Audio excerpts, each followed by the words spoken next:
Today on CCX News, school shooting impact. Today we hear from students at a Golden Valley school who are sending a message to lawmakers after the Annunciation school shooting in Minneapolis. Thanks for joining us. The Annunciation Catholic school shooting has students across the country trying to make their voices heard. On Friday, students staged walkouts in protest, including students in Golden Valley. Kevin Miller caught up with those students. He joins us now with more. Emily, there were walkouts at Perpich Center for Arts Education in Golden Valley. They capped off a difficult couple of weeks with students making a call for action after so much tragedy.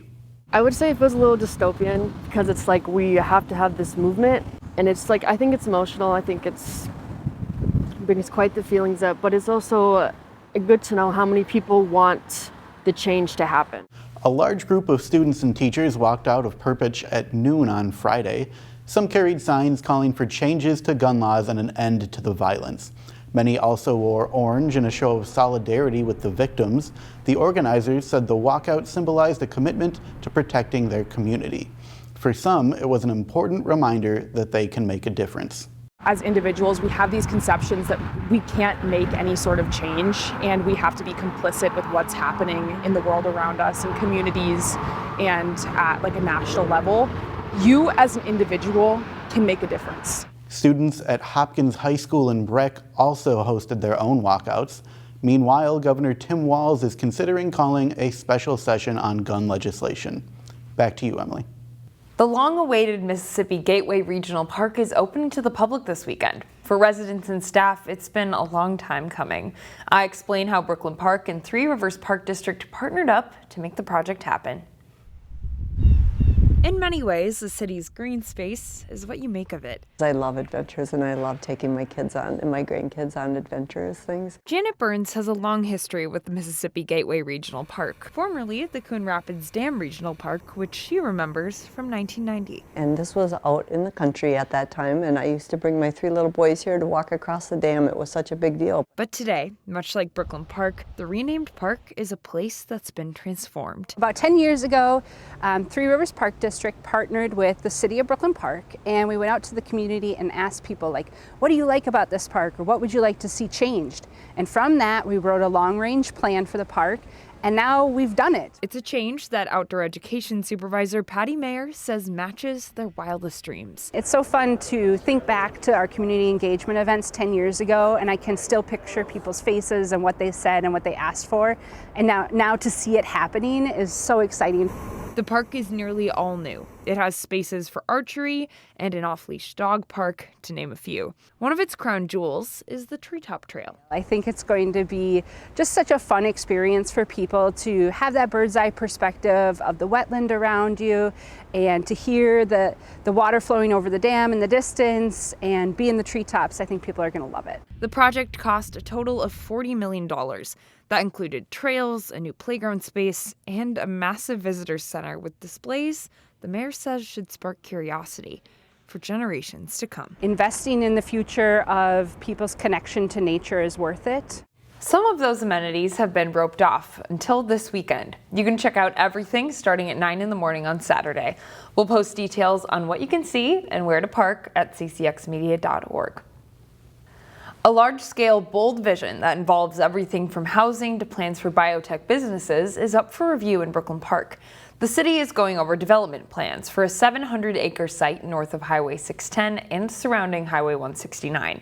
It's the last remaining undeveloped area in the city. The city envisions a wide range of housing, from owner-occupied homes to apartment buildings. It would be broken up by 70 acres of park or open green space. So-called biotech innovation districts are also planned on each side of Highway 169. The entire vision is called the Northwest Growth Area Plan, which aims to boost the city's tax base. The City Council is expected to vote on a preferred vision at its meeting on Monday. A well-traveled road between Crystal and Brooklyn Center will be closed starting Monday. Bass Lake Road will be closed to through traffic between County Road 81 and Brooklyn Boulevard. The closure is necessary so Hennepin County can replace a bridge just north of 58th Avenue over a drainage creek. The project has been in the works for several years. Detour signs are now posted. Residents and businesses will still have access. Bass Lake Road is expected to reopen by mid-November. A new restaurant is coming to Maple Grove, one that is planning to open next month. Sushi is taking place in the Grove Shopping Center off of I-94 and Maple Grove Parkway. The owner behind the concept owns several Twin Cities restaurants and specializes in authentic Japanese and Tibetan cuisine. The council approved a liquor license for the venue this week. Sushi is hoping to open in mid-October. It was a week to celebrate for many students. The first week of school is in the books, a week filled with smiles, nervous energy, and probably some tired faces too. We look back at the first day of school.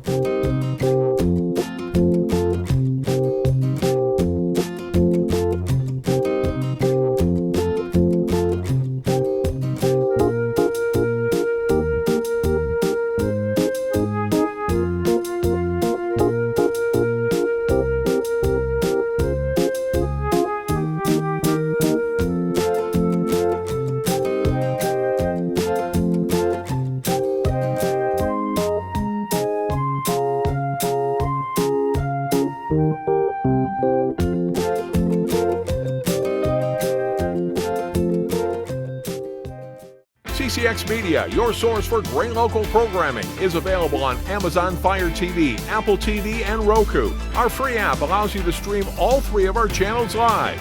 You also have access to a large on-demand library, including full sporting events and daily newscasts. To find us, go to the store, search CCX, and download our free app. Then sit back and enjoy all of your favorite local content. The CCX Media app, available on Amazon Fire TV, Apple TV, and Roku.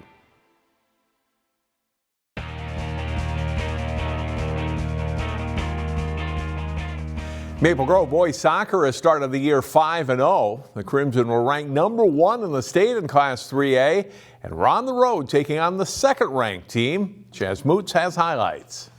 Maple Grove on the road playing at Edina. The Hornets 4-2 on the season so far. 15th minute, Edina with possession. Andreas Engel shot on net. It gets deflected and kisses off the crossbar. Goal Hornets, they take an early 1-0 lead. Crimson trying to answer back later in the first half. Solon Gomchi nearly threads the ball past 7 Hornet defenders, but Griffin Zosel, the last line of defense, bats it away. 7 minutes remaining in the first half. Hornets on the attack again. Engel's shot is blocked, but Luca Rothby gets another deflected goal in the net for Edina. Hornets up at the break 2-0. Second half, Edina looking for another score. Ronan McArdle's shot from 32 yards out is stopped by Luke Steen. Nice save from the senior keeper. The Crimson possessed the ball more than the Hornets in the second half. Colin Merritt almost got Maple Grove on the board. Zosel with another good deflection. Rain really came down in the final 20 minutes. Crimson with a nice possession here. Some great passing of the ball, but Everett Johnson doesn't even get a shot off.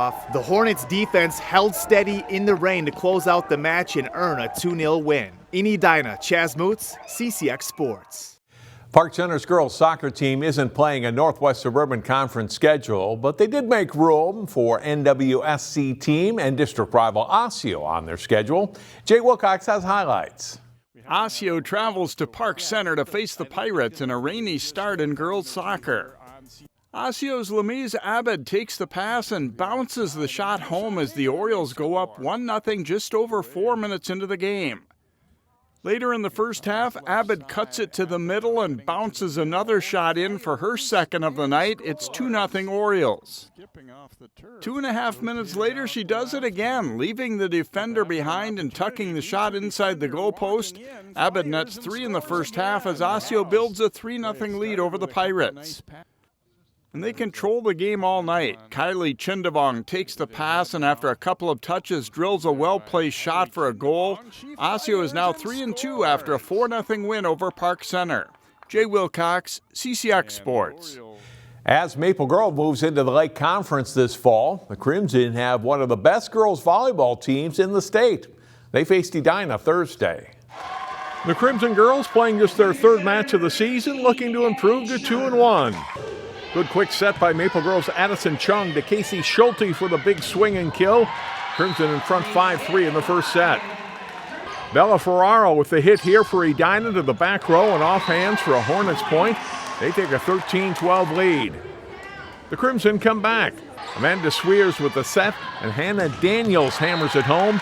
Maple Grove wins set 1 25-19. Second set and good defense as Avery Roll gets up for the block for the Crimson point. Later, it's Avery Quam with a serve that clips the net and drops for an ace. Part of a 25-16 set 2 win for Maple Grove. Third set, good dig here by Chung, then the set from McKinley Hartle, and a kill from Quam as the Crimson go up early. And they win it in 3. Olivia Moore serves up an ace on set and match point as Maple Grove sweeps Edina. The Crimson are playing in the Southwest Minnesota Challenge in Marshall this weekend. John Jacobson, CCX Sports.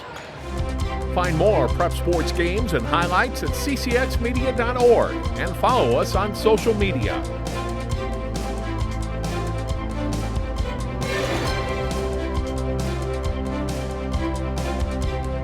CCX Media, your source for great local programming, is available on Amazon Fire TV, Apple TV, and Roku. Our free app allows you to stream all 3 of our channels live. You also have access to a large on-demand library, including full sporting events and daily newscasts. To find us, go to the store, search CCX, and download our free app. Then sit back and enjoy all of your favorite local content. The CCX Media app, available on Amazon Fire TV, Apple TV, and Roku.